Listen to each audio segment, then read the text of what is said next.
Years ago, I saw this ballet called Billboards. Joffrey did it. It was an evening length piece, or evening length work, 4 choreographers, each 30 minutes or so of work, all to Prince music. This was in the 90s, okay? So I'm taking this back. There was so much backlash about the idea of this music being used in this. This is not for ballet. We have very specific things for ballet, Tchaikovsky, et cetera, et cetera, et cetera, et cetera. What are you doing dancing to Prince? But what I found kind of odd about that is that when you think of Prince, part of the reason that you would do an evening of anything with Prince, and the reason that he was iconic and legendary, is that the level of musical genius was so extraordinary that it was comparable to Tchaikovsky and Bach, legendary composers, just in a different time. So then, why would people be so appalled? What is wrong with the perception that we have in terms of the hierarchy that then makes it hard for us to accept those two things in the same context, right? Fast forward to now, I find that we're having, decades later, a similar conversation today. What music is appropriate for what pieces? And of course, the ironic thing is the restrictions are all based on hierarchy, right? We have a perception of what this is and what that is. And where we get into the hierarchy is we say that because it's classical ballet and it is the definitive form for the study of technique in the human body dance-wise, then clearly we must make sure that we keep it where it is. And then everything else that we're doing, all the way down to contemporary of today, is stemming from classical ballet, because what did we use from it? The same plie, the same tendu, and the same dégagé. It runs across Horton and Graham and Limon and all the other techniques before we got to contemporary, right? So if you go down the dance history abyss, you're gonna end up here, right? So yes, we owe something to ballet as a form. The problem is when we forget that while they were figuring that out over there in Louis XIV's court, they were already doing kakilambe in West Africa.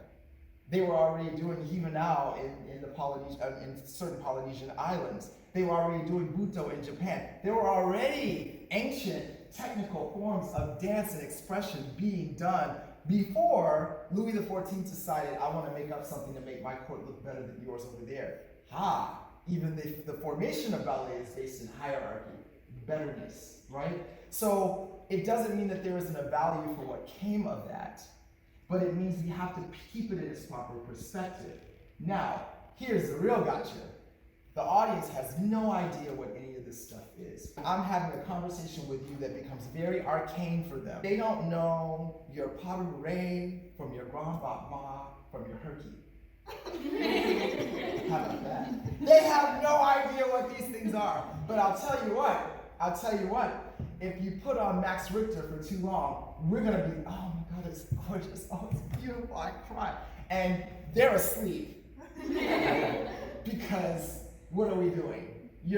Because we're trying to enroll an audience into stuff that is so juicy and wonderful and thick and gorgeous and sublime. We're enrolling the audience, trying to enroll the audience in that, and they have no idea.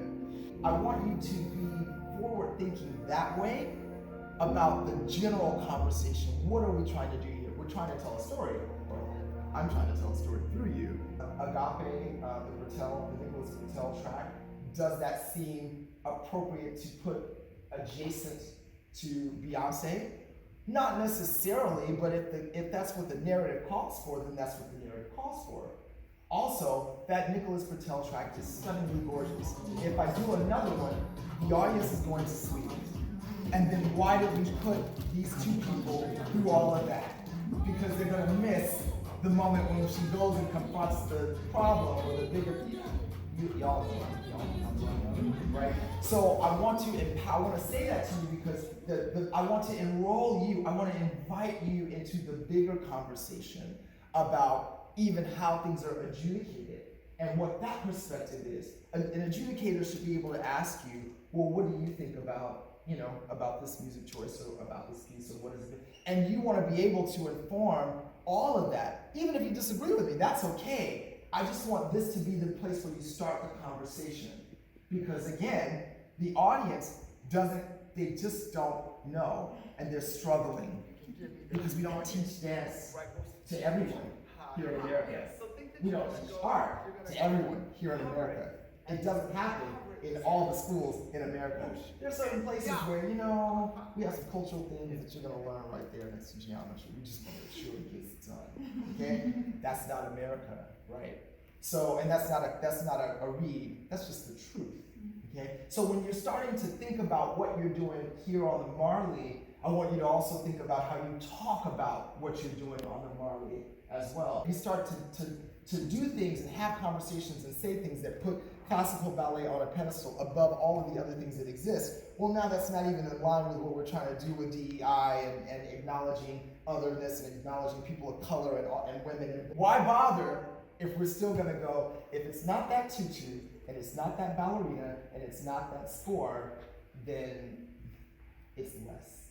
Yeah? So I want you to start thinking in that way, and then I think it will also inform how you're dancing, so that you don't go, oh, Beyonce, this is a hip hop track. No, it's a song. And had Beyonce and all of the people who put that song together and all those writers been around in the 17th century, then guess what? It would have been music would have sounded different in the 17th century. All of that classical music that we call classical music, that was the music of the time. People were jamming. They were getting their life. They were just band. This is what they were doing. Okay, Tchaikovsky. This is what it was. Okay, that's what it was. That is what it was. Beyonce is right now. It doesn't mean it's better than what happened before. It doesn't mean that it's less than what happened before. It's something different that's happening now. And that matters in terms of how we approach art. Yeah? Does that make sense? Yes. Any questions on that? Great. Okay, good. Let's pray.